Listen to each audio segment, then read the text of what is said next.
Hey, Shirako. Ready to complete the Zelda pack? Huh? Oh. Hey, Greg. Yeah, whatever you say, man. You seem a little distracted. Everything okay? Yeah, everything's fine.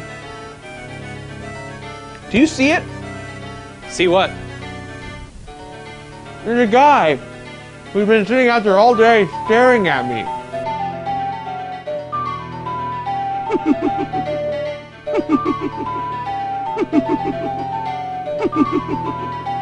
You see it, right?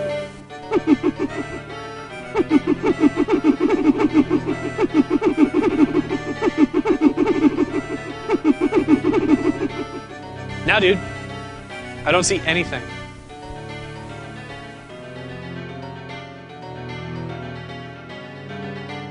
Hey, I found this bottle randomly in the back. What's with all the fishing poles? Yes!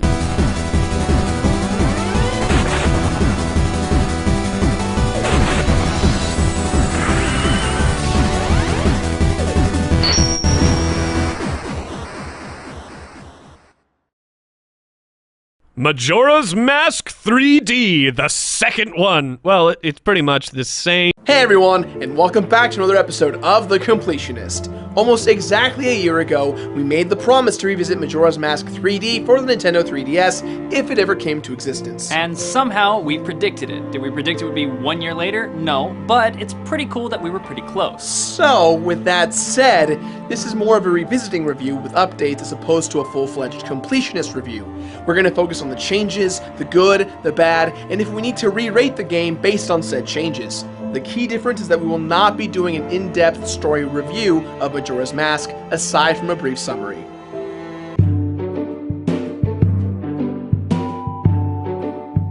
So today, as you're all opening up your brand new copies of Majora's Mask 3D, some of you with your new 3DS XLs, take the time to just relax and breathe in as you're about to once again visit Clocktown and Termina. I remember my brother and I waited in line at EB Games to get our golden glitter copy of Majora's Mask, and we promptly went home and played it non-stop. For a full breakdown analysis of the plot of the game, be sure to check out our first review, but the basic summary of the plot is that the Skull Kid from The Legend of Zelda Ocarina of Time has stolen the mask called Majora's Mask from a mask salesman, and the mask is filled with evil power. The evil power makes the moon fall towards the planet over the course of 3 days, so our goal is to stop Skull Kid and Majora's Mask from ending the world during the Mask Festival. Again, check out our video from last year for a full review. But it's important to understand what Majora's Mask's atmosphere and storytelling shows us about our character. Link just came off from fighting Ganondorf and saving the future of Hyrule. But in this world, Termina, a young boy who isn't chosen by fate or gods or a prophecy for this particular story, embarks on an incredible, unrealistic quest for a child. He's forced to deal with death, loss, sadness, grief, and more importantly, all of these problems aren't his own, but that of the people he sees around him that are suffering. Which makes the side quests, in my opinion, the most important part of this game. I would like to add that there are a lot of professional reviews out there that reference this game in comparison to Bill Murray's Groundhog Day, and I refuse to add to that. Well, I suppose I shouldn't have said anything! Dang script, telling me what to say. For the sake of this video, yes, I fully completed this game again, so I've explored every nook and cranny that I could.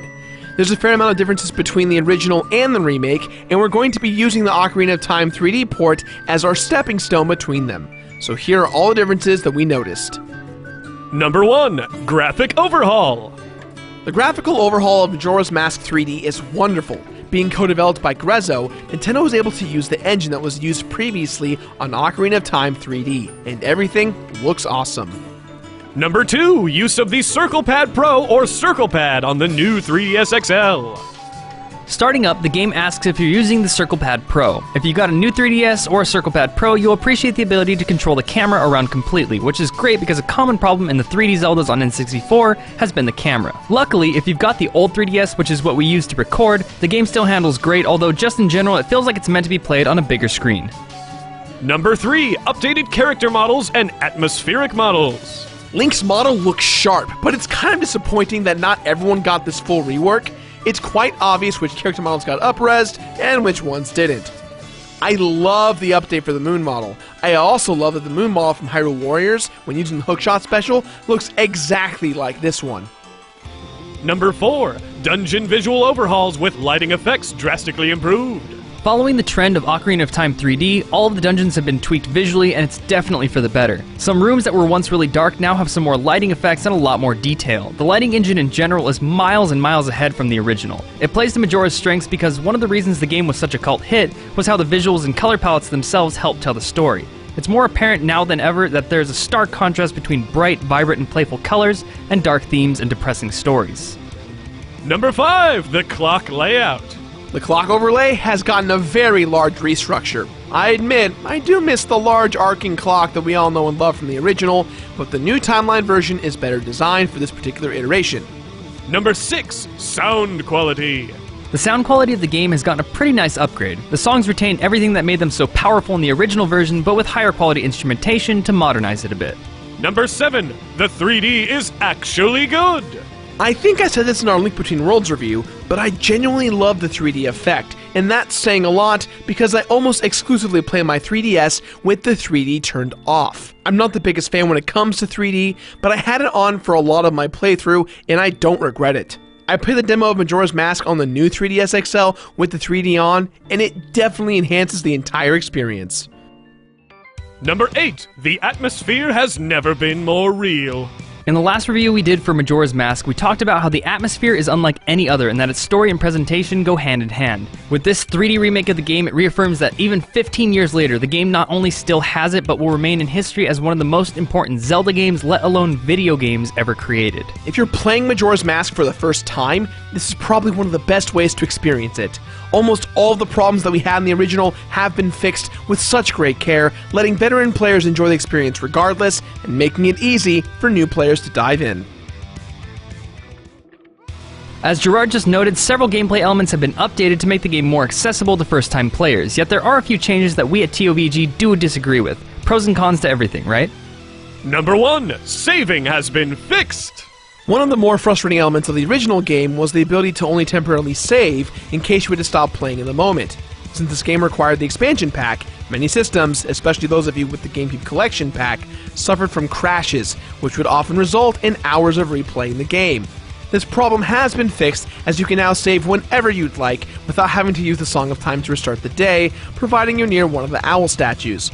I feel that veterans of the original may not like this change, but I definitely think it's for the better. I'm personally on the side of being against the save at any time feature because I feel like it's almost unnecessary on the 3DS with the ability to shut the console and automatically freeze the game in place. This and the fact that I think it goes against the dire themes presented in the game make me lean away from this change. Number 2. The order of rewards.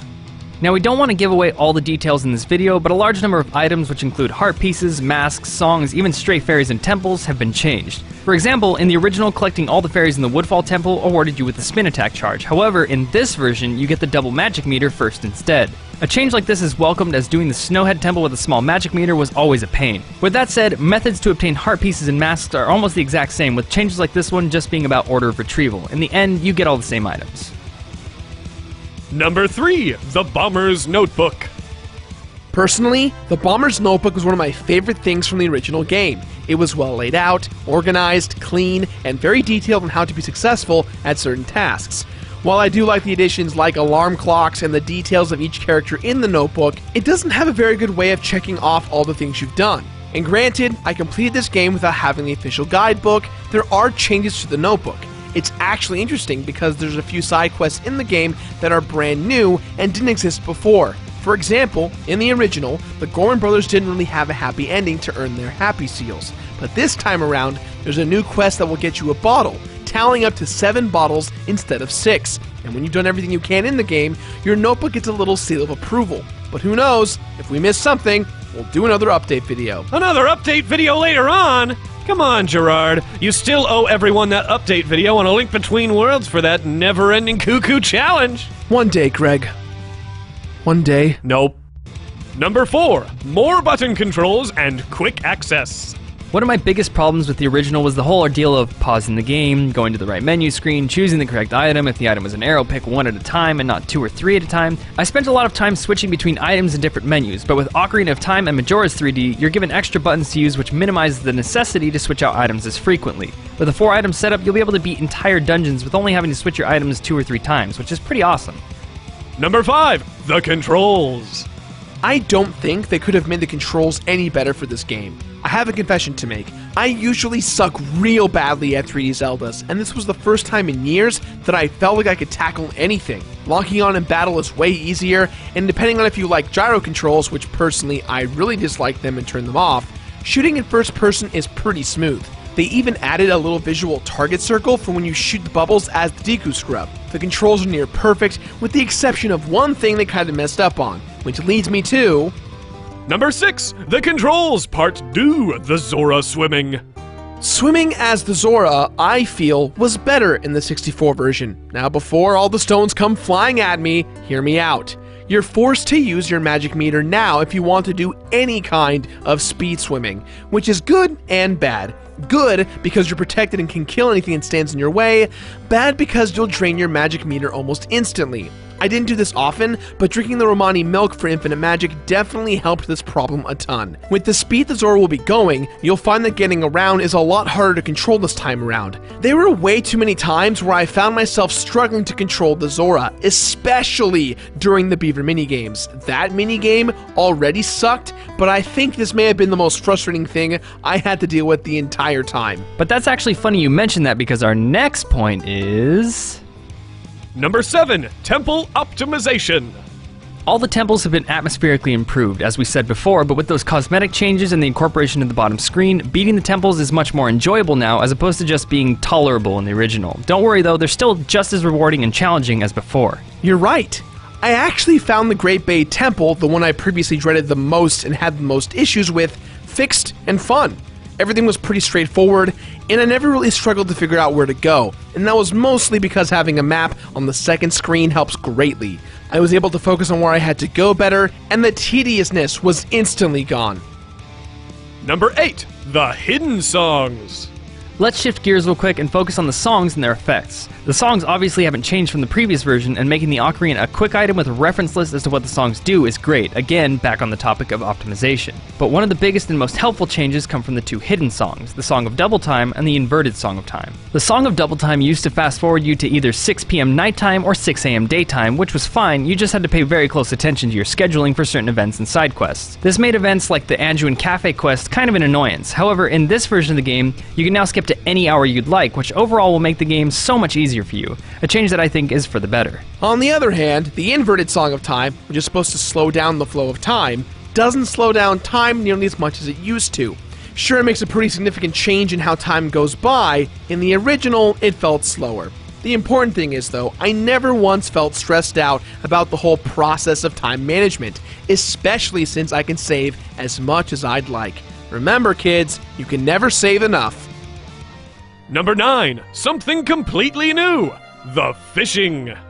Let's talk about fishing, because oh boy, the fishing is fun, and at the same time, it's upsetting. If you like the fishing mechanic from Ocarina, then you'll like it in this game. I'd actually argue that it's easier this time around.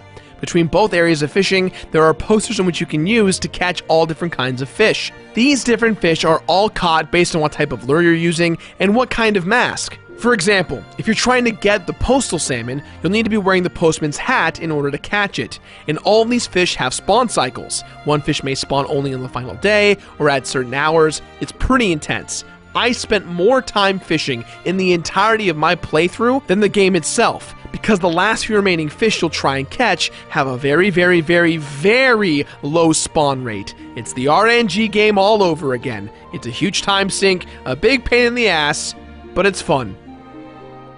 Number 10, boss fights. The last important change I think we should discuss here are boss fights. The boss fights have been optimized. Each boss features different ways of destroying them, which really lets you feel that there's no right or wrong way to take them down, with the exception of the Twin Mold boss. At first, this boss gave us some trouble because you actually acquire the Giant's Mask a bit differently in this dungeon, and when you finally use it, it's way different than in the original. In the first game, you got to use your sword and shield to your advantage, but here, you're much slower and you have to dodge as best you can, and in order to really get in there and take it down, you'll need to activate a quick time event. Again, the bosses have been cleaned up quite a bit.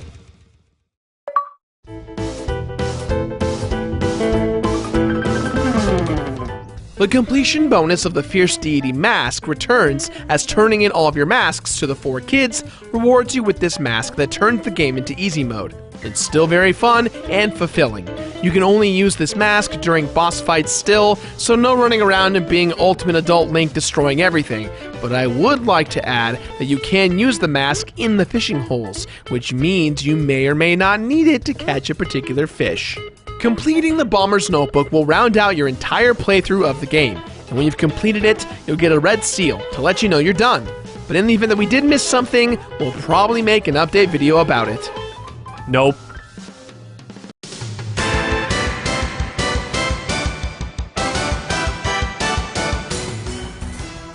Majora's Mask 3D is the perfect way to revisit this now 15-year-old game, and I can honestly say with confidence that all the changes they made are mostly perfect. Every game has a few flaws here or there, but if you've never played Majora's Mask, it's time to play it. If you've played it and loved it, it's time to play it again.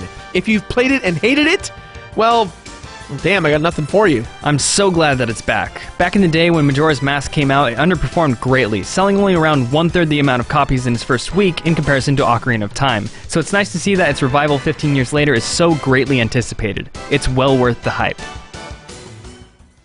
So there are all the changes we found in Majora's Mask 3D. I can say, with Nostalgia Blinders fully equipped, that this 3D port is better than the original, fixing a lot of the problems that I had. The controls, the graphics, the music, everything, with the exception of the Zora swimming, has received a large improvement and only strengthens the classic. I think it's safe to say that we're going to stick with our original rating of Complete It, with the rating only being updated to Complete It in 3D! Complete it in 3D! And after you've figured out time, space, and the red and blue glasses that you won't need to play this game, be sure to subscribe. Also be sure to check out our review last week on Portal 2 in case you missed out. And if you want something new, check out our latest channel on the TOVG lineup with Super Scope Show and their news report on Twisted Metal. And of course, we've got our Spotify playlist over at ThatOneVideoGamer.com that is about HD remakes. Back to you, Jimmy and Jerd. That's all the time we've got for today, guys, so please, as always, let us know what your thoughts are on today's episode somewhere on the internet. I know it wasn't a full-on completionist episode, but I think our original review still stands the test of time. Jimmy, thanks for coming back, man. I mean, I literally work in the building. Thanks for having me, and be sure to check back next Tuesday for our completion bonus video on how to get all the masks in Majora's Mask 3D, and until then, here's me attempting to swim as a Zora to the Pirates of the Caribbean theme in reverse.